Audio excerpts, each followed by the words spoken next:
Hi, it's Laura Giles with Pan Society, and I have a question from a viewer. Thank you so much for sending in your comments and questions and requests because it lets us know what you're paying attention to, what resonates with you, what you'd like to see more of. If you have any questions for me, you can contact me by comments on here, Facebook, or you can send me an email at laura@pansociety.net.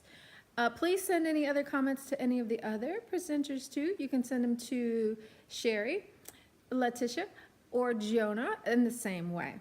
Okay, so the request was to tell me more about this idea of sovereignty, and I would be glad to, because as you know, that's one of our core beliefs. In fact, it's the foundational belief. It's the one that supports everything else that happens afterwards.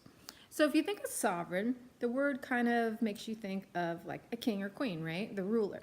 And that's exactly what it is. So sovereignty is about being the ruler of your own realm. So let's go back to that idea that you're a co-creator of the universe. And the thing that you're in charge of is your universe. So your body, your property, everything within your sphere. So you're the sovereign of all of that stuff. Sounds really cool, right? It is until you get to the part of responsibility, because the king or queen is not just the one who gets to say what goes and the people pleasing that person. They're also in charge of everything that happens. They're the buck stop here person. So you don't have anybody to go to when it comes to making decisions or responsibility. It's you. It's all you. So what that means is you're not going to find a lot of people lining up to come to Pan Society because people don't want that. They don't want that responsibility. They want the freedom. They don't want the responsibility. So it's not the easiest path to trod. But this responsibility means that you get to make the decisions for what you eat. It's up to you to provide your own shelter, to provide everything that you need, all your basic things in life. You get to make your own decisions. You get to take responsibility for how those decisions pan out. There's no blaming. There's no passing the buck. It's no about, well, I became a drug addict because my parents didn't love me. Even if that happened, even if that's your story, you got to take responsibility for it anyways because you're the sovereign. That's it. There's no one else to blame. Whatever happens to you as an adult, that's it. The sovereign also gets to take care of other people. And that's another responsibility that a lot of people just don't want.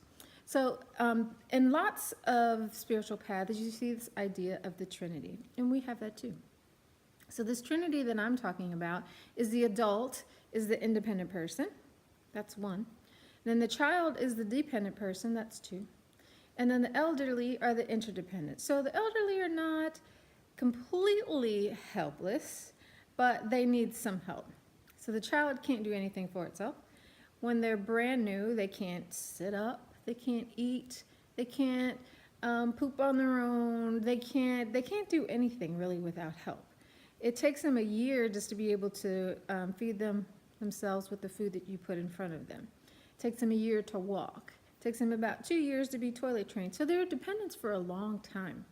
And your dependents, as a sovereign, look to you to take care of them. So with your dependents, I'm talking about, for most people, that means our children and any animals that we have, and then the elderly people in our family too. So as a sovereign person, you've got a lot of responsibility, but you also have a lot of freedom. And why is this the foundation of Pan? Because if you are not solid and safe within yourself, then it makes it really difficult to do the second thing, which is connect. If I'm coming to you as half a person, a dependent person, as an adult, expecting you to take care of me, and you're coming to me as half a person and expecting me to take care of you, we're going to have a hard time. If I don't have really good boundaries and you don't have really good boundaries, we're going to have a hard time. So your spirituality has to be grounded in something. And that's where the sovereignty comes from. Your first responsibility is to know who you are. If you don't know who you are, then you're not going to make great decisions for you, right? There's no way for you to be you if you don't know who you are. That's the first thing. So know yourself, be yourself, So be courageous enough to be honest about saying, hey, this is me. I don't have a mask on. Like me, hate me, this is me. And then share yourself, because you can't be in community, you can't connect if you're not out there. And love yourself. So love yourself is kind of like the thing that kind of encapsulates it all. I don't know if it comes first, it comes last. It's in there. It's in every step of the way. You're going to love yourself. So be yourself, know yourself, be yourself, share yourself, love yourself. That's the job of the sovereign, as well as taking care of your business. Then, like I said, once you have all those pieces of sovereignty in place, you're in a fabulous position to connect with other people in a meaningful way. And then once you have that connection with other people, then you can go into the space of oneness. So the space of oneness not only requires that you connect with other people, but with the universe in itself. So this is going to be the plants, the animals, the earth, the planets, everything. For some of you, it's going to be easier to connect to the other stuff before you connect with people, because animals really generally don't bite. Sometimes people do. So it doesn't really matter what you're connecting to first, just as long as you make that connection. But like I said, sovereignty is the foundation of it all. So we start there. And when you start there, you can grow into something really strong and really healthy within yourself, mind, body, spirit, as a complete person. So if you have any other requests, we'd love to hear them. And I'd love to talk about whatever it is you want to hear. So thank you for tuning in, and I'll see you next time.